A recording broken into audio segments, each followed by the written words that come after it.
ये वर्मास gas paper आप लोग दे सकते हैं, जो कि बहुत इंपॉर्टेंट है आपके परीक्षा के लिए। चलिए हम लोग देना करते हुए शुरू करते हैं। यहाँ पर देखिए वर्मास गैस पेपर क्लास 8 का है, ठीक है, 2023 के लिए, यानी कि बोर्ड परीक्षा 2023 का बहुत महत्वपूर्ण होने वाला है। प्रश्नोत्तर यहाँ पर दिए गए, बहुविकल्पी प्रश्नोत्तर। हिंदी अभी हम लोग देखने वाले हैं, हिंदी हमारा भाषा मंजरी पाठ्य पुस्तक यही वाला है। तो अभी के इस वीडियो पर हम लोग अध्याय 18 को देखने वाले हैं, ठीक है, अध्याय 18, क्योंकि इसके पहले वाले वीडियो सब में आपको मैंने यहाँ पर बहुत सारे तैयारी करवा दी है। अभी के इस वीडियो पर अध्याय 18 होगा, क्योंकि यहाँ पर जो है ये वाला चीज़, ये वाला चैप्टर हमारा बचा हुआ है। तो चलिए हम लोग देना करते हुए शुरू करते हैं। यदि आप सही वीडियो को देखना चाहते हैं तो आप प्लेलिस्ट में जाइए, वहाँ पर आपको जो है सही वीडियो सीरियली आपको मिल जाएगा, सही वीडियो आपको वहीं पर मिलेगा प्लेलिस्ट में, ठीक है। तो वहाँ से आप लोग जा करके देख सकते हैं। चलिए हम लोग देना करते हुए यहाँ पर शुरू करते हैं। तो ये देख सकते हैं हमारा अध्याय 18 आ गया, तालाब बांधता धर्म स्वभाव। तो इसका लेखक जो है वे हमारा है अनुपम मिश्र, ठीक है। तालाब बांधता धर्म स्वभाव, इसके लेखक कौन है? अनुपम मिश्र।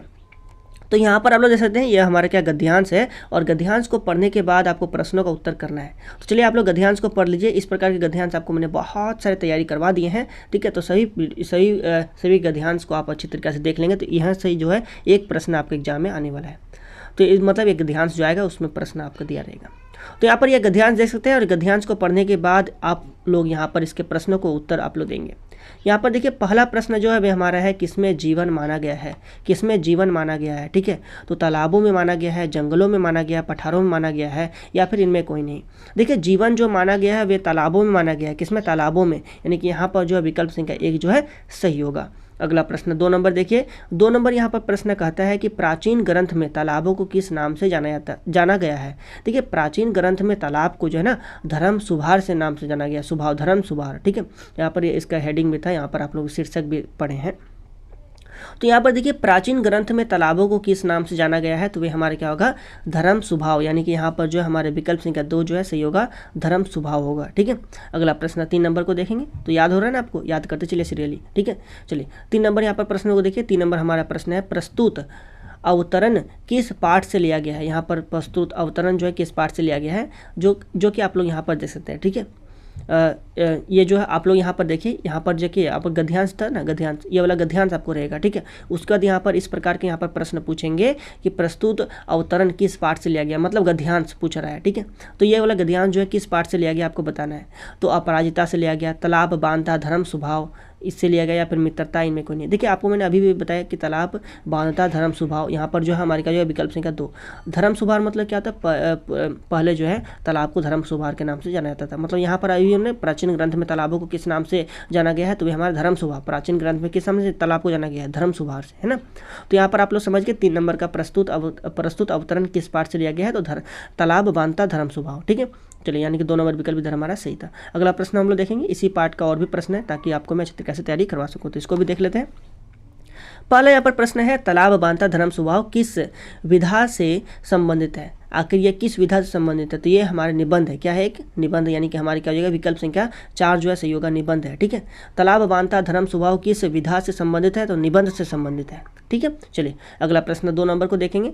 2 नंबर यहाँ पर प्रश्न है, तालाब बांधता धर्म स्वभाव पाठ के आधार पर तीर्थ नहीं जाने वाले तीर्थ का पुण्य कैसे ले सकते हैं? देखिए तालाब बांधता धर्म स्वभाव पाठ के आधार पर तीर्थ नहीं जाने वाले तीर्थ का पुण्य कैसे ले सकते हैं? तो यहाँ पर आपको बताना है कि कौन सा विकल्प जो सही होगा, ठीक है।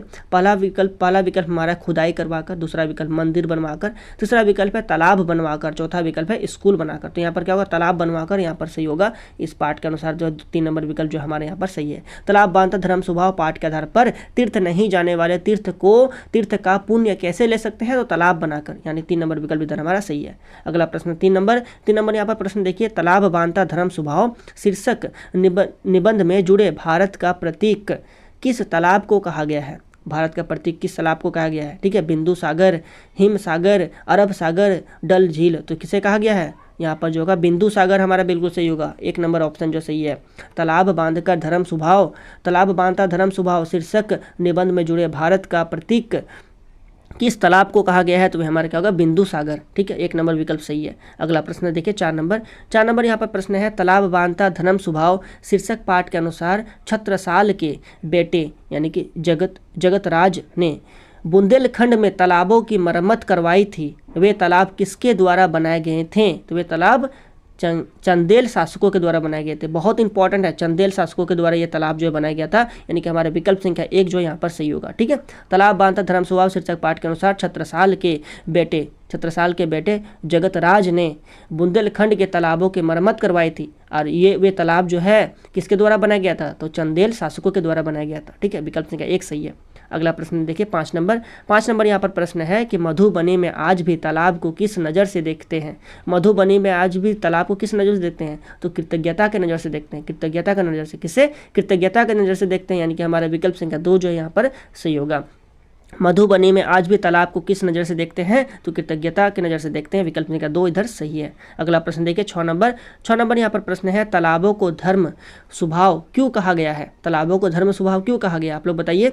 लोक कल्याण करने एवं उनके स्वभाव के कारण कहा गया है, पहला विकल्प ये था। दूसरा विकल्प हमारा है अनिष्ट करने वाले एवं बुरी दृष्टि के कारण। तीसरा विकल्प है अनिष्ट करने वाले एवं नुकसान करने के कारण। चौथा विकल्प है इनमें कोई नहीं। देखिए आपको बता दूं तालाब को धर्म स्वभाव क्यों कहा गया है, तो ये जो इसलिए कहा गया है क्योंकि लोक कल्याण करने वाले एवं उनके स्वभाव के कारण कहा गया है, यानी कि हमारे विकल्प संख्या 1 जो यहाँ पर बिल्कुल सही है। विकल्प संख्या 1 यहाँ पर सही है।